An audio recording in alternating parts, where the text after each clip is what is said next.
Thank you, Lomit. Thank you for coming on to this talk show with me. Thank you for taking out some time to have this conversation with me. So, just for the audience, could you quickly introduce yourself to us? Roy, thanks for having me. It's a pleasure to be here.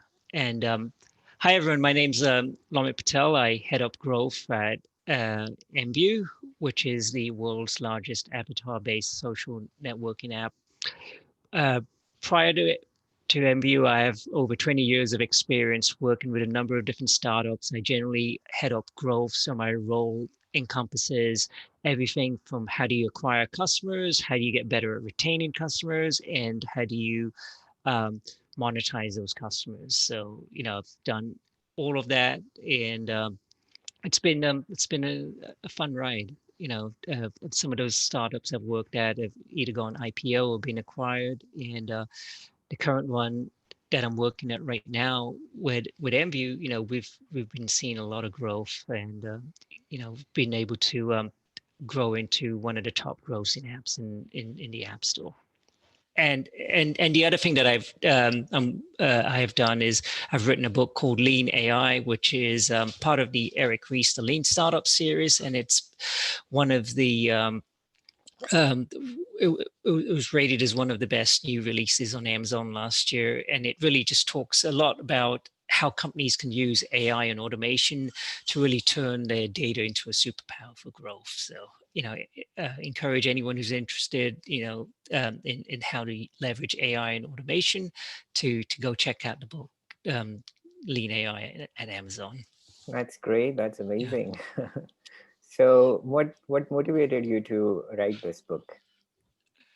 a good question. So I think a lot of people have heard of the book called The Lean Startup, which was by Eric Ries. What people may not realize is that Eric Ries is one of the co-founders at MView, where I work right now. So, a lot of the things that he talked about in terms of, iterating and coming up with a minimal viable product, all of that was practiced at MView. And then he Mhm. talked about that experience. And, over when I joined MView about 4 years ago, the company wasn't really growing as well. And so, a big part of our growth really came from, how we were able to leverage AI and automation and really go into mobile and really turn that into a huge growth engine for the Mhm. business.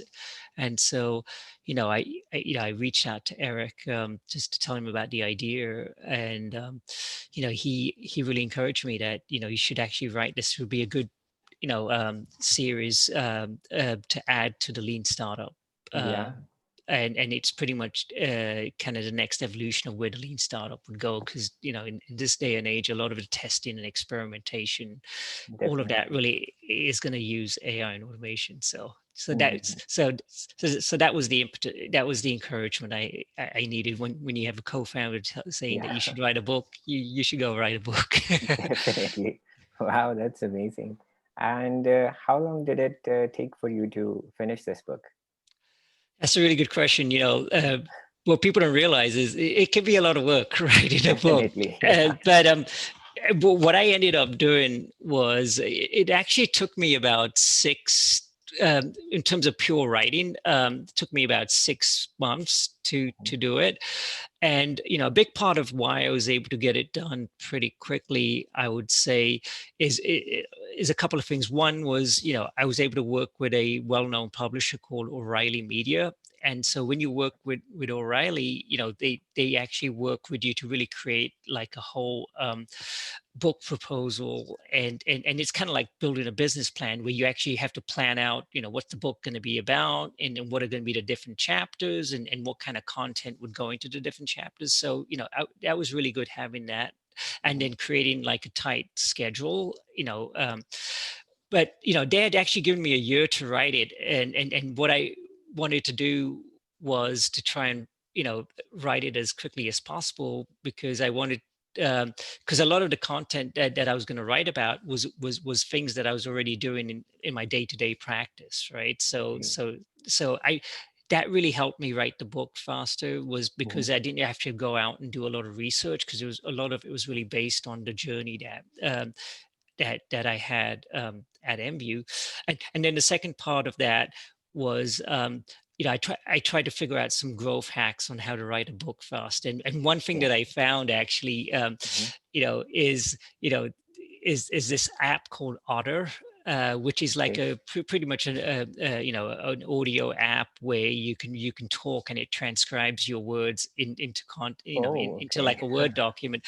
And Yeah. so my commute to work is like in San Francisco, with traffic, it's like 4 hours a day, Hmm. like 2 hours going to work, Yeah. 2 hours coming back. So what I was doing in the time I was in the car, I was always sort of talking to my phone, and I Hmm. was brainstorming the different ideas that I wanted to write about. So by the Yeah. time I got home, I had like a set schedule, like between 10 p.m. to 3 a.m. I would be writing 5, 6 days a week. And a Hmm. lot of the content that I was writing about was already sort of transcribed, and I was just really doing a lot of editing and cleaning up content. So that you know that that really helped me to sort of get through it. And it was great to have like an editor who's kind of like a coach, right, to Hmm. to to to to, to mentor and keep you on track. Yeah, definitely. That's like very interesting insight. Yeah. I never thought about, I mean, these tools are readily available, but I think people never think in that direction, right? That you can actually transcribe and get that thing done very quickly. So, yeah, that's interesting. Yeah. And where did you go to school and what was your major? So I grew up in England, so in London, and so for my undergrad I went to the university in London, and my major was in business. Um, Okay. and then I came over to the US to do my um, master's in business, and I ended up doing my master's in marketing. So um, once I graduated my undergrad and I worked a couple of years, I was primarily working in marketing, and I really enjoyed that subject. So I what I want at the time, I was really reading a lot about, the internet was really Hmm. blowing up in the US, but it wasn't really, a lot of these .com companies were coming up, and wasn't Hmm. much of that happening in England. So I thought, it'd be really exciting to actually go to America and sort of learn more about, how the whole internet uh, was was happening, and if there's opportunities to actually work on doing internet marketing. And Hmm. so that came, that's when I came out to the US. I did the masters, and then I ended up working in Chicago Hmm. uh, for like 5, 6 years. But ultimately, I always wanted to work in startups, so I had to figure out a way to get to San Francisco, because I knew that's the place to be if you really want to, get to work with with Yeah, with, with all of the new and exciting technology companies that were coming out. definitely, definitely. And okay, so another question for you is like when somebody is writing a book or making a product, definitely they need a very basic skill set of, writing.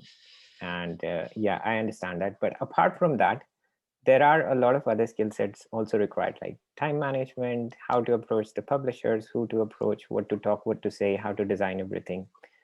So, what would you say if somebody wanted to write a book in this day and age? What would you say, like a very basic skill set they should have in order to move forward with that? Yeah, I would say, writing a book or building a business, it's the same skill set, as far as you got to really know who your audience is going to be. So, Yeah. so try to figure out, like even before you write the book, who's going to be the audience that's going to buy the book, Hmm. and what kind of category of books are you competing against, right? Because the Yeah. idea is, if you write a book that is very similar to other books that are already out there, why is somebody going to read your book versus another book, right? Hmm. So just sort of so the idea is, you always want to try to do something that's going to differentiate your book from other books. And so what point of view or what experience can you bring that Hmm. that will help you to do that? For me, the big difference for me was at the time when I wrote the book, and there still isn't a lot of books that actually talk about how marketing companies, how marketers can leverage AI and automation. And Mm-hmm. and and because I was practicing that, and I speak a lot at conferences, I came to realize that, outside of a handful of like the big tech companies here in Silicon Valley that really practice all of this AI and automation, most companies don't aren't doing it. So there was a lot of interest for that. So, Mm-hmm. uh, so doing some research like that on the book in terms of how your book is going to get positioned in the marketplace, I think is important. As far as writing goes, I think writing, obviously you want to have some good writing skills, right? Yeah. Uh, but writing is just like anything, the more you do it, the better you're going to get. I think the hardest, my advice is, generally people overthink something, Mhm. and don't get started. So, Yeah. writing a book, like anything else, the hardest thing is just start writing that first sentence, and then the Mm-hmm. second sentence. And, as I mentioned a little bit earlier, now you can actually, sort of speak to an Yeah. app that can pretty much sort of take what you're talking about and turn it into content. And then you just have to kind of go back and sort of, edit the words and make it Mm-hmm. sound better.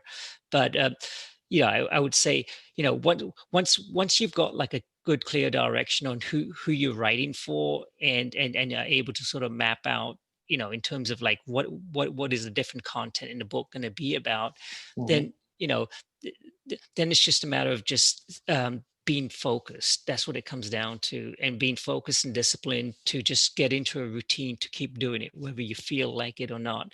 It is Mm-hmm. very hard to do that I would say, in the first couple of weeks or whatever. Yeah. But after, like, a month, it will become a habit where you pretty much end up getting into the flow, and and and you get more and more confident the more and more you do it. Yeah. Mm-hmm. Yeah, definitely. I agree with you. Like Yeah. getting started is the biggest hurdle. Like Yeah. once you are in the flow, I think Yeah. then it starts to get a little bit easier. So Right. apart from that hurdle, apart from the getting started hurdle, what were some of the other issues that you faced while writing this book? So, the biggest hurdles is really just trying to trying to be disciplined on scheduling time for writing it. I would Yeah. say, that, if you can overcome that, that's probably one of your biggest hurdles. The second hurdle, obviously, depending on, your commitment, if you have, like it's going to eat into your social time or whatever, Mm-hmm. right? So you just need to set expectations with other people that, hey, I'm going to be a little bit busy for the next, like, whatever time frame that is, so Mm-hmm. that, people know that you want to, that you need your space to focus on That's that. true. That's true. um, the other thing that I did was kind of helpful, is sometimes, because I like writing, so I'm always writing for different publications anyway. So, Mm-hmm. sometimes what you can do is, you can also start writing different articles about the different chapters, and sort of put that content out there. And the benefit of doing that is that you can get feedback from what people say or like about you, and then you can kind of take that feedback, and you can revise it, and then you can turn it into a chapter for the book as well. So so Mm-hmm. so so, so that's another idea as Yeah, well. definitely. And when you launched this book, was it an instant success or did it take some time for it to become the bestseller?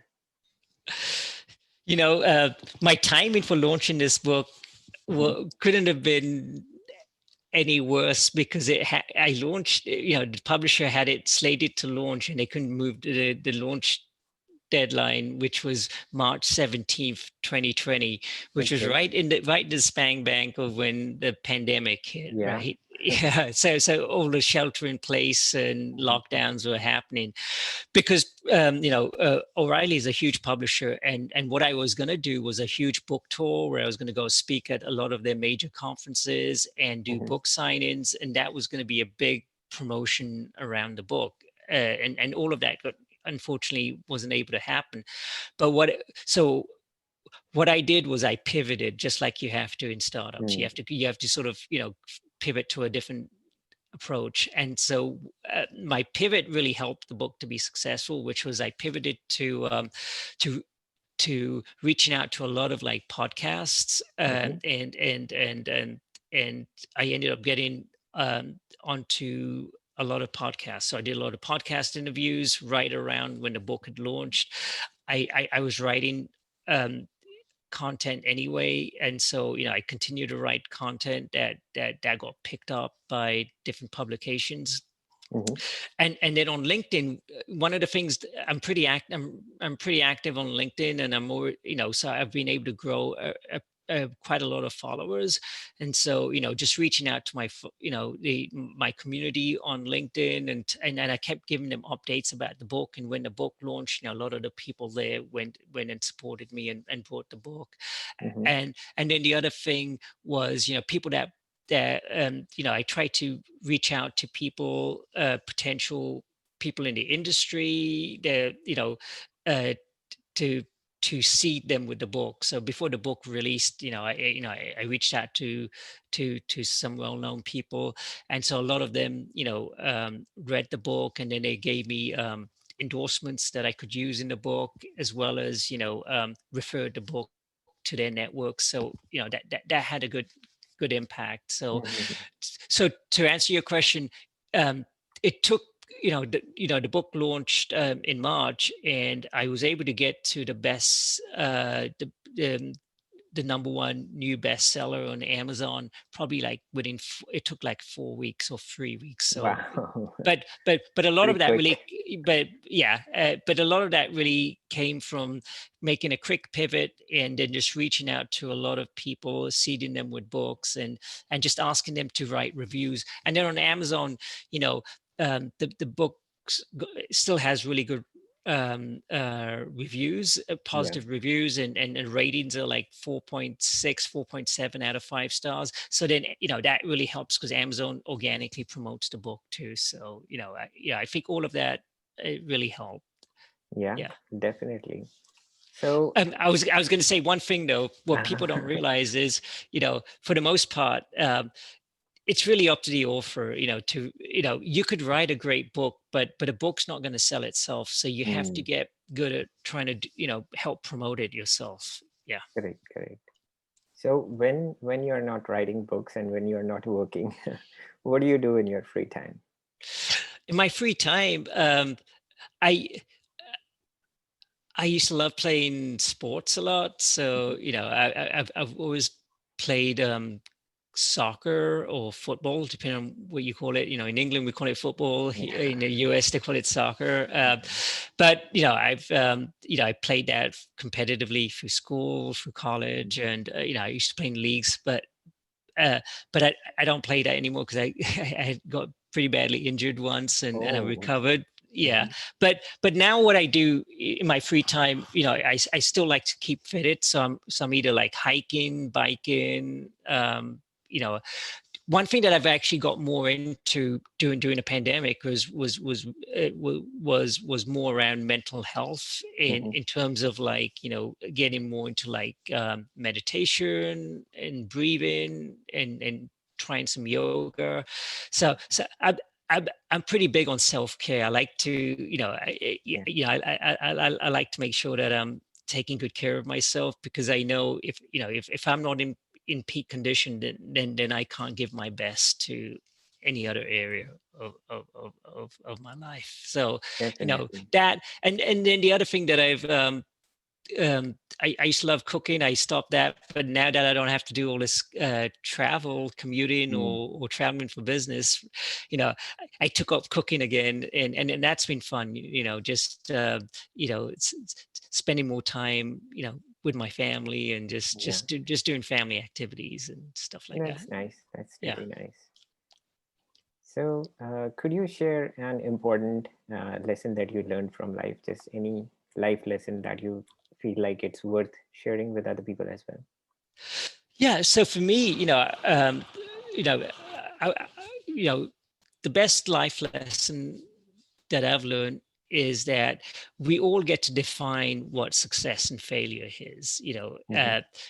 You know, in my younger days, I was very sort of dependent on like what people would say or think.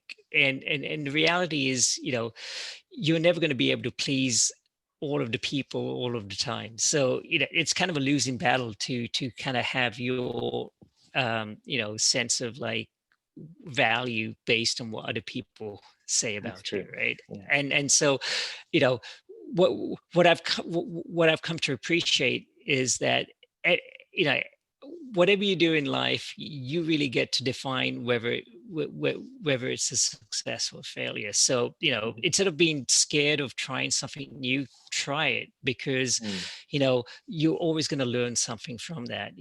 That, Correct. and it's the same philosophy that I apply to work and business too, because Hmm. working in growth, for the most part, you have to take a lot of risks because you don't know what's Yeah. going to grow the business. And Hmm. but you got to be able to take calculated risks, right? And Mm. and the truth is, a lot of the things aren't going to work, but you can't get hung up on that. You got to you got to get hung up on the fact that what did you learn from that you can kind of take into the next iteration or the next iteration of different things that you're going to try. So Mm. yeah, keep trying. And you know and remember, you're either learning or it's not failing. You either being successful or you're learning. Mhm. Definitely. Yeah. What keeps you moving forward in life? What keeps me moving forward is that I always continue to set new goals, which is, I, I don't like to get comfortable. By comfortable, what I mean is that, every time you hit a goal, I always try to set the next goal or the next milestone, and I continue to stretch it. Mhm. So it's not like, that I always feel like I have, done what I wanted to do. For me, it's not really about, my goals are more about, what am I able to learn? How can I improve myself, every day or every month? And it's kind of like the way companies look at, financial performance. It's like, how much has the business grown year over year or month over month? I kind of look at my goals and sort of look at, what did I learn month over month? What did I learn year over year? Yeah. And just have that retrospective that, that every day is an opportunity to continue to progress and keep moving forward, and keep growing as a person. Hmm. That's great. That's amazing. Um, Apart from Lean AI, do you have a favorite book? there's there's a lot of books that I've, you know that I like reading. Generally, the books pivot either around biographies. I like reading biographies of Hmm. people, because I'm always curious, because generally, by the time somebody's biography comes out, the you sort of see a certain snapshot of where they are at the best version of themselves. But Yeah. there's a huge journey where most people don't realize that, and so I'm always curious to see, what was a person like, you know um, through their development process to get to where they are. And Yeah. so, the most recent one that I read on that front was was the book from the former President Barack Obama that came out. It Hmm. was very interesting to sort of read his. It was a big book, but it was interesting to sort of read his retrospective of when he was actually president, and the way he was thinking about things. Which, when you look back, you wouldn't have thought that, that end of the day, you know doesn't matter whether you're like the president or not. Everybody has their own sets of insecurities Yeah. and you know um, challenges. So, Hmm.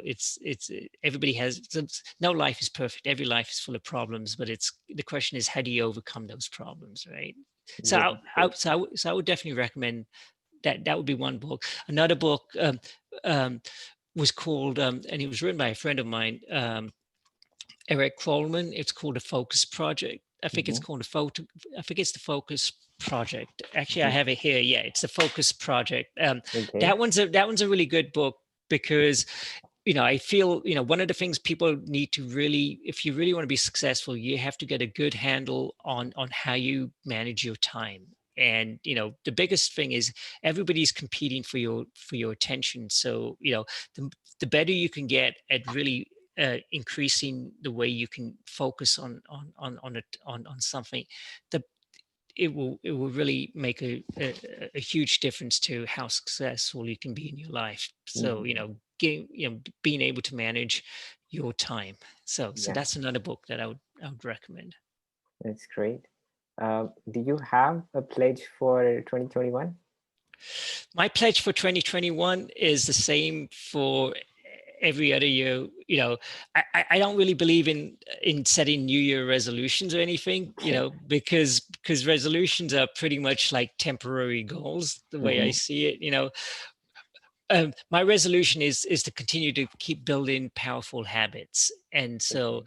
you know for me, this year, it's the same thing. It's like, how can I continue to learn and grow, and learn and grow in different areas. So one area is, in business that I work in, with startups. How can I get better Mm. at helping startups to make a bigger impact, especially with the whole COVID. More companies are now being forced into adopting, becoming more digital, right? And Right. so, the question is, how how can I continue to add value, not only to the company where I'm working, but I advise a number of different startups, to help them to be able to adopt to digital transformation and benefit from that. The other area for me is just personal development, as a parent, and as a husband, and just as a person. How can I continue to to to develop myself, and to be able to be more present for the people in my life. And then the third area for me is always around fitness, where Hmm. I always want to continue to make sure that my health is I'm trying to, be able to keep myself as healthy as possible, both Hmm. physically and in terms of what I eat. Yeah. Yeah, that's like all three of those are amazing. Okay. Yeah. So now we have reached the rapid fire section of this interview. Okay. So I'm going to ask you a few questions. They're going to be very short. Try to keep your answers very short as well and interesting also. Okay, so here we go. First one is three things no one knows about you. Three things nobody knows about me.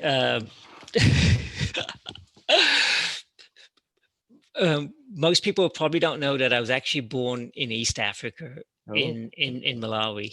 Mhm. That's one thing.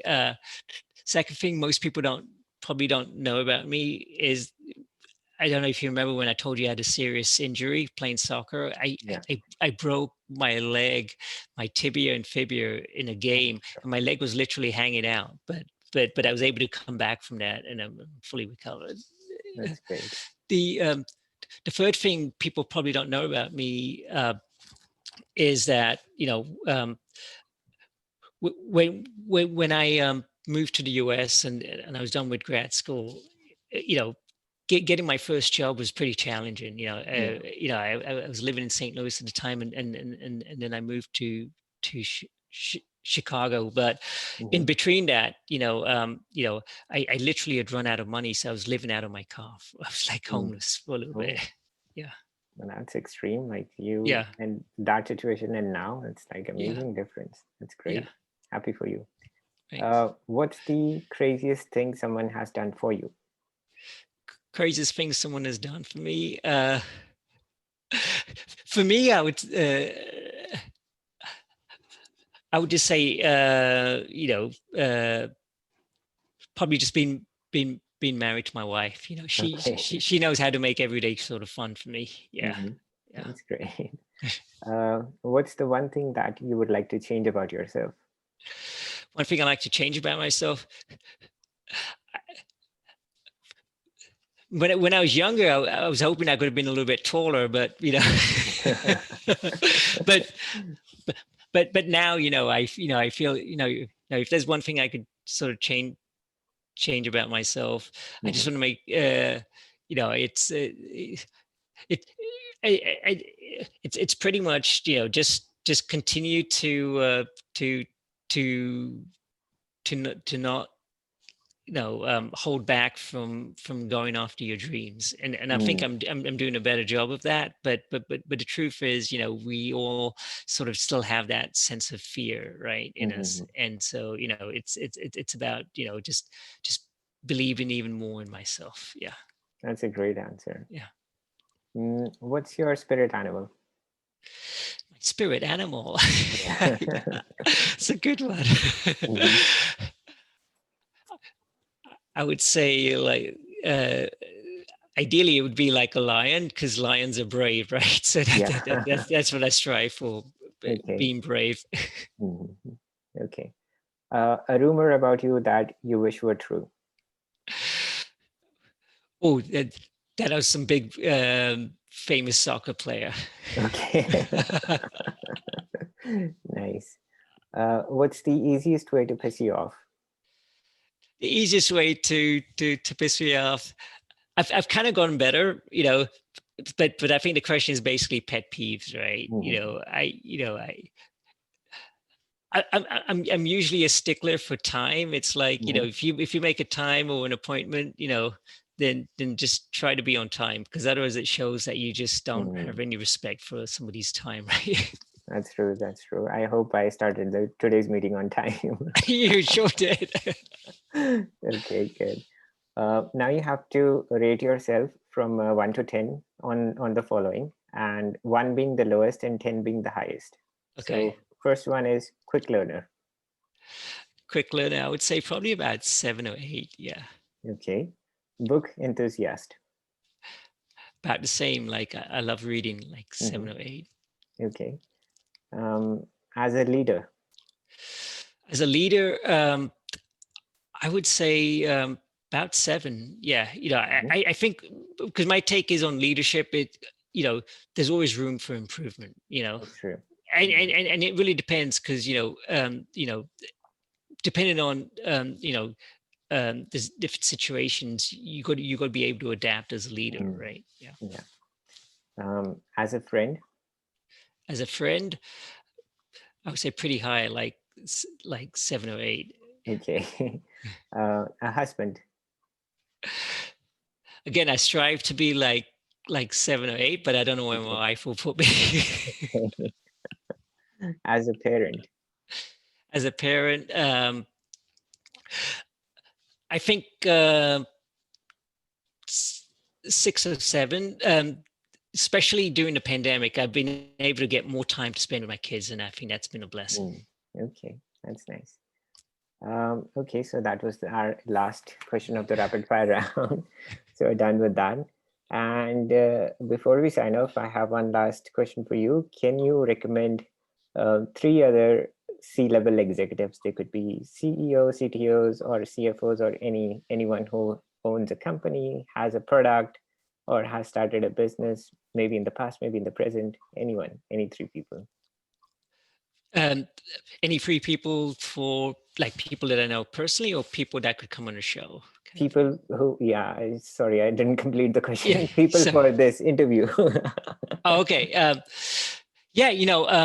Let me, you know, uh, get back to you, Sure, sure, sure. but I think, I think, there's a bunch of people that I know at Mhm. startups, that have started, and I think that, you know a lot of them could share some interesting stories that Yeah, could be. great, great. Yeah. Let's keep the chain going Yeah. and keep the interviews going. Yeah. That'll be great. Okay, so this is the end of the interview. So thank you, Lomit. Thank you for coming on to the talk show. Thank you for sharing, glimpses of your life, glimpses of your work, and how you wrote the book and how you published it and made it big. So really, it was really nice talking to you. I hope you also had a good time, and I look forward to keep in connection with you. Same here, Roy. Thanks Mhm. for having me. It was great to have the opportunity to chat with you, and to talk a little bit more about my book, Lean AI. Yeah, definitely. Great, great. Okay, let's keep it in touch, and let's wrap up today's interview then. Sure. Okay.